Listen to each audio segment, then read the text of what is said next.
ఇప్పుడు ఆపరేషన్ సింధూర్ 1 అయిపోయింది, ఇప్పుడు 2 కూడా స్టార్ట్ అవుతుంది. ఎందుకంటే మళ్ళీ వాళ్ళు పాకిస్తాన్ వాళ్ళు మన మీద ఫైట్ చేస్తున్నారు అనమాట. సో అందుకోసం తిప్పి కొట్టడానికి మన వాళ్ళు కౌంటర్ అటాక్ చేస్తున్నారు ఆపరేషన్ సింధూర్ 2 అని. అరే మనం ఎంత చేసినా మన వాళ్ళు ఊకోరు. మోడీ ఉన్నారు, లేవట్టుకొని వెళ్ళిపోతారు అంటున్నా. ఇంకో పాకిస్తాన్ బి మనదే అయిపోతుంది అంటున్నా.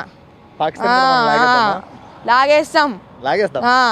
ఒకవేళ లేదు ఎవరైనా ఎందుకు ఈ ఫైట్లన్నీ, పాకిస్తాన్ జమ్మూ కాశ్మీర్ కోసం కదా ఫైట్ చేస్తుంది, జమ్మూ కాశ్మీర్ ఇచ్చేద్దామంటే నువ్వు ఒప్పుకుంటావా?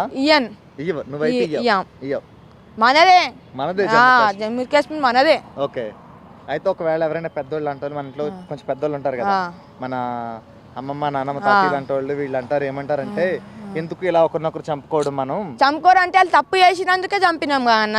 తప్పు చేసినామా, వాళ్ళు తప్పు చేసిరు, మనం రియాక్ట్ అయినాం. ఏం చేసిండు మోడీ? రాకెట్ వదిలిండు. రాకెట్ వదిలితే ఏమైంది, మొత్తం సూమ్ సామ్ అయిపోయింది ఏరియా.